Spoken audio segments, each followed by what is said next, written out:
Ya, laporan biasa dari seorang pembantu presiden.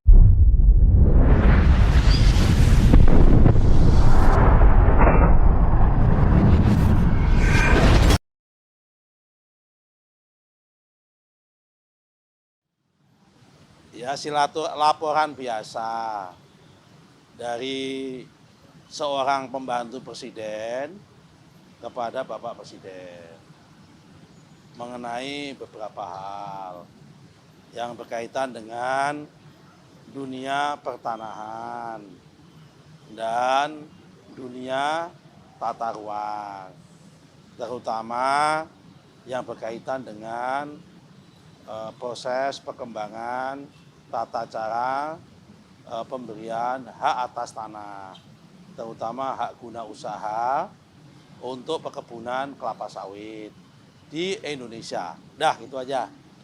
Oke? Gus, tadi kan ada paparan juga, ada pembahasan soal apa? Soal Indonesia Kerja.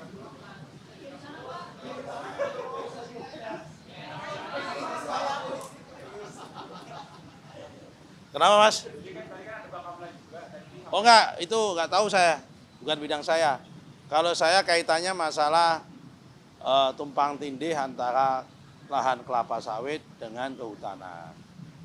Yang hari ini sudah ada Satgas Kelapa Sawit yang dipimpin oleh Pak Menhan, Pak Jaksa Agung, Pak Panglima TNI dan Pak Kapolri, di mana saya salah satu anggotanya.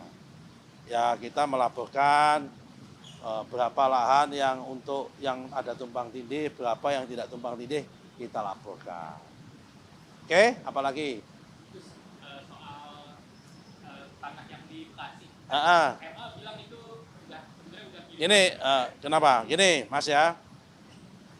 Udah saya jawab kemarin sebetulnya. Memang betul, tahun 2022 Pengadilan Negeri kirim surat akan ada eksekusi kepada BPN. Nah, kalau kita mengacu aturan terbaru PP 18 tahun 2021 pasal 169 itu mengatakan sebelum ada eksekusi itu harus minta surat permohonan pengukuran dari pengadilan, ya kan, sebagai pemohon mau sebelum eksekusi.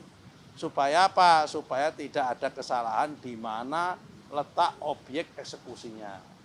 Sampai hari ini belum ada surat permohonan itu, pengukurannya. Oke? Terus soal pagar laut juga kan udah masuk penyidikan dari Polri ya. Ya. Dari Kementerian Gus sendiri persiapannya untuk mendukung gitu ya. Udah kita serahkan semua data-datanya, baik yang di Tangerang maupun Bekasi. Yang Bekasi pun proses investigasi terhadap aparat kita juga sudah selesai. Mungkin besok atau lusa saya umumkan.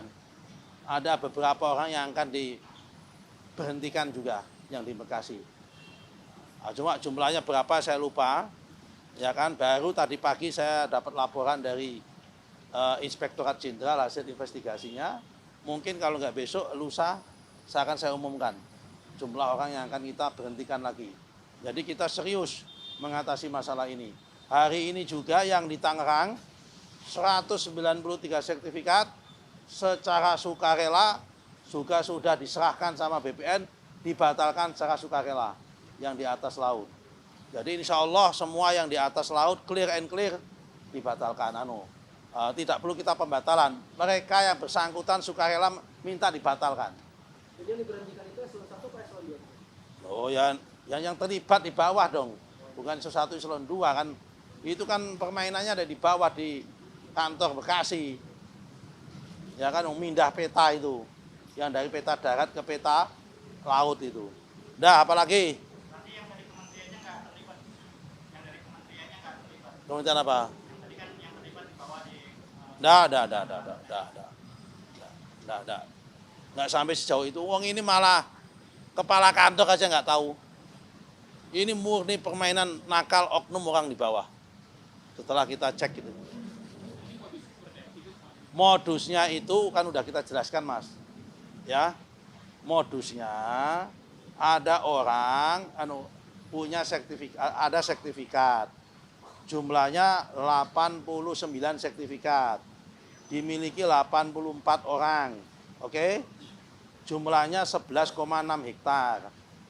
Tiba-tiba kan setiap sertifikat ada namanya NIB kan. Nomor induk bidang kan. Lah ini NIB-nya dipakai,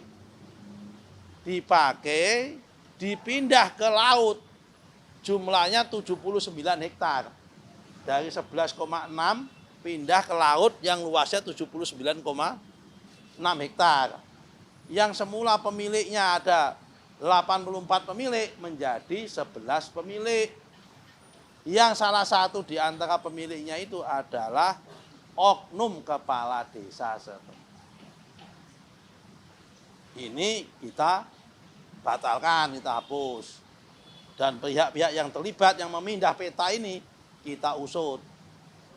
Kenapa? Ternyata saya kemarin salah, yang memegang akun itu memang kalau nggak kepala kantor, kepala seksi.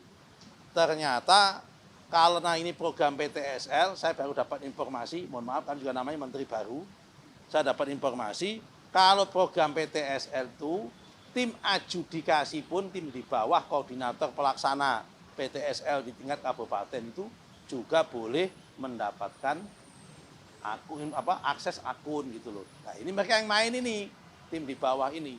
Tapi korbannya yang di atas. Kepala seksinya ikut jadi korban. Kenapa? Kan ini anak buahnya kepala seksi. Kenapa dia nggak prudent? Tetap kena sanksi nanti pada masa itu. Apalagi nggak ada isu yang main bos, yang kuat nggak ada hari ini. Terkait SHM Ganda itu nanti gimana? Di mana SHM Ganda? Terkait kan banyak sekali komentar-komentar para netizen itu kan, ini SHM Ganda itu suka gimana? Ya yang di mana? Kan jumlahnya banyak mas. Luaskannya 70 juta hektar. SHM Ganda di mana? Tapi begini ya, tak jelasin ya. Yang SHM Ganda ini memang di Indonesia ini ada sedikit masalah dalam konteks tata administrasi pertanahan di masa lalu. Jadi kalau bapak-bapak itu punya sertifikat tanah, coba cek mbah-mbahmu atau bapakmu dulu, kalau punya sertifikat tanah yang terbit antara 1960 sampai 1987 itu ada sertifikatnya, tidak ada peta bidang tanahnya. Peta kadastralnya nggak ada. Ini batasnya jalan apa, ini bentuknya apa, nggak ada. Yang ada hanya gambar tanah. Alamatnya nggak ada. Nah, terus gimana? Mungkin karena waktu itu yang tanahnya masih banyak, orangnya masih dikit. Oh yang itu yang punyaku yang itu loh. Oh yang itu yang punyaku itu loh. Lah dalam perjalanan mereka sudah megang, udah mati, cucu-cucu dan sebagainya. Ternyata tanah yang dituju, yang dianggap punya dia itu disertifikatkan orang lain. Kenapa? Karena memang nggak ada bukti bahwa yang dimiliki yang itu. Nah, ini banyak sekali jumlahnya, memang mudah seperti itu. Karena itu kalau ditanya SHM Ganda, Ganda yang di mana? Itu loh mas ya. Kalau ditanya Ganda itu. Karena memang problemnya itu di tahun 60 sampai 87 ini banyak sekali ada sertifikat, tidak ada peta bidang tanahnya. Yang ada hanya gambar tanah, tapi nggak jelas alamatnya di mana. Nah kalau yang 87 ke sini, itu selain ada gambar tanahnya, ada peta bidang tanahnya. Ini kelihatan nggak pernah megang sertifikat ini. Atau belum pernah beli sertifikat kelihatannya ini.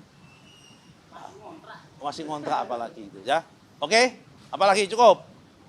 Jadi hari ini saya diterima Bapak Presiden untuk melaporkan tentang peta perkembangan terkini tumpang tindih lahan sawit dengan kehutanan dan melaporkan solusinya kepada Bapak Presiden dan diskusi sama beliau.